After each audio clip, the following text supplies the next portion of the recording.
Shalom. Thanks for joining me today. Today I'm going to be talking about meditation. And meditation can work positively or negatively, depending upon what you're meditating on.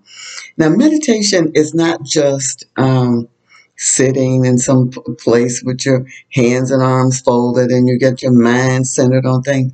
Meditation also includes thoughts that you have in your mind that you're nursing them thoughts. You are rehearsing them thoughts. It's thoughts that you don't let go. And they can be good or they can be bad for you. I'm going to tell you of a negative situation first, and then we're going to talk about the positive effects of meditating. Like Joshua says, we should meditate on the word of Jehovah. Okay, this took place back in probably 1989, 1990. It's in the early days of when I married Floyd. And for those of you who don't know, Floyd passed in 2022. And we had known each other since childhood because Floyd's uncle married my aunt. And my mother's siblings and Floyd's mother's siblings, at one point in time, they all went to the same school together when they were growing up. So I knew all of Floyd's family. He knew all of mine. But when I became an adult and went away, when I went away to college, then became an adult, we hadn't seen each other in many, many years. And so when I came back to Detroit, we kind of, things sparked between us, and we did get married in 1989. During that time away, and Floyd had been away too, he had lived in New Orleans for a while. He did some longshoreman work, and he had been in the service. And so when we got back together, not back together, but when we did get together, he had had a girlfriend, Betty, for many years, and he had never married her. And I think it was mostly because Betty hadn't wanted to marry him. So, man, okay. So after we got married, oh, and also too, now, let me tell you this. When we got married, we had a guest list, and Floyd had put some names on the guest list, and I hadn't inquired about it because I figured I had been away for, I don't know, many, many years, and I didn't know all of Floyd's friends, and so whatever it was. So at the wedding, there was a lady who was the generation before me. She was an older lady. She came up and she hugged me and wished us well, and then said to me, you can call me Mama, because that's what Floyd calls me. So later on, may have been a few days later or something like that, I said, what was that lady say? Call you Mama. So that happened to have been Betty's mother, okay? So that said a whole lot of stuff in my mind. So I'm wondering, was Betty at the wedding? But she wasn't, and so, but when Floyd and I sometimes would have an argument, my mind would go back to Betty. And one time, we had an argument, and Floyd didn't like to argue. Floyd didn't really like conflict. He was a peaceable person. But me, okay, I'm running for the conflict because I want to get this straightened out. And most of the time, I want to get it straightened out the way I want it straightened out. So we had this argument, and it wasn't about Betty, but Floyd left the house to get some peace and quiet. And it just so happened at that time that he, when this was happening, my sister was visiting from California. And at that time, we lived in I guess you would call it a two-family flat in Detroit. That Floyd and I had the top part of the house, and then my mother lived downstairs, and my sister was staying with my mom. So my sister came up that morning and was just talking, and so she saw me with a lot of tools out, She said, what you getting ready to do? I said, I think Floyd done went. We had an argument. I think Floyd done went to see Betty. And when he come back, I'm having a lock on the bedroom door, and he ain't going to be able to get in. So my sister said, hold it, Shar. Because now I'm going to tell you. most folks that knew me and Floyd, they would take Floyd's side with no evidence. Okay, so because they know that I sometimes would just kind of lose it. Now, if you want to hear more about that, there was a one that a story that I did, battling the spirit of outrage, and that was June 16th, 2024. Okay, that's when I kind of really lost it. So anyway, she said, Sharon, no, you don't want to do that. You don't want to do that. She said, because even if you put that lock on the door and then take the lock down, the holes are still going to be there in the wall where it's going to always be bringing back the memory. She said, don't do it, don't do it. So she kind of talked me out of it and I kind of quieted down. So here come Floyd.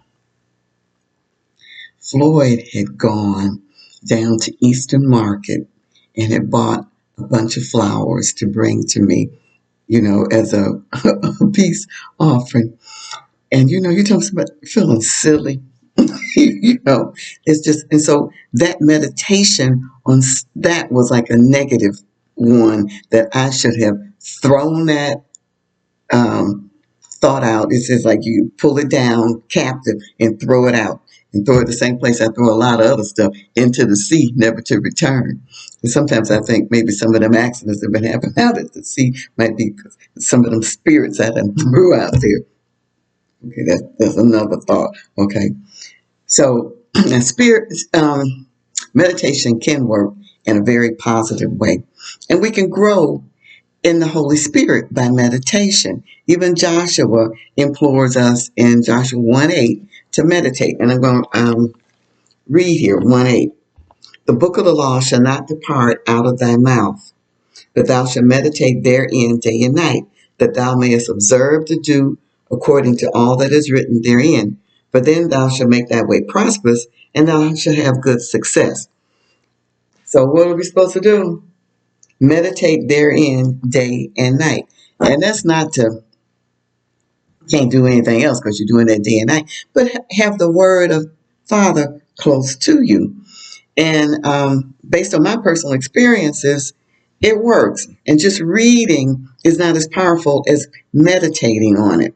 And so I had been dealing at some point some years ago with renewing my thoughts about different things, and there were images that would play in my mind that I needed to have erased and have new thoughts to replace them. And it's just like there's certain stimulus events that bring on the thoughts. It's similar to hearing a song and it brings back the memory of where you were, who you're with, what you were doing at the time that you heard that song or the era that that song was playing in. So I needed to break some mind synapses or junctions and have new ones form. I realized I couldn't do this by myself. And then I heard the Father speak to me through Apostle Arthur Bailey that what I needed was to have a verse that I meditate on daily several times a day. Now, I thought this was going to be a stretch for me until the idea came to me. I put a reminder on my phone, and so that it would come up several times a day. And I put the verse, and then I put it there to remind me. And the verse that I put there was Psalm 51:10. Create in me a clean heart, O God, and renew a right spirit within me. And it worked. And I began to grasp in a real way how we have to replace a negative with a positive in order for the negative to be annihilated and not returned. Now you remember the verse in Matthew 12:43-45. When the unclean spirit is gone out of a man, he walketh through dry places, seeking rest, and findeth none. Then he said, I returned to my house from whence I came out. And when he's come, he find it empty with there's nothing that's replaced it, swept and garnished. Then he goes and he taketh with him 7 other spirits more wicked than himself, and they enter in and dwell there. And the last state of the man is worse than the first. Even so shall it be also unto this wicked generation. So Joshua says the law should always be on our lips, and we should be meditating on it. And I tell you, no time is a time when we should just let our mind wander and just let our mouths free flow. Our words are change agents. They have power for good and power for bad. And Arthur always said, as long as the thought is in your head and not released through your mouth, the devil can't do anything with it. But if you let it stay up there too long, it will do something to you. Okay. So we need to be constantly aware that when we speak, spirit comes and scoops it up and runs with it. So you want those positive words to flow from you so that Father's Spirit, the Holy Spirit, those guardian angels that are with us, they will take it and run with it. Not something that is negative that you want some of the demons to come and run with it. Okay. A similar scenario is that I've heard throughout my life is that if a bird comes and lands on your head, that ain't your fault. But if you let it stay there and let it build a nest, shame on you. So I hope you've learned something today. And if you've had similar experience or something like that, put it in the comments. And please remember to like and share and subscribe if you haven't. Shalom till next time.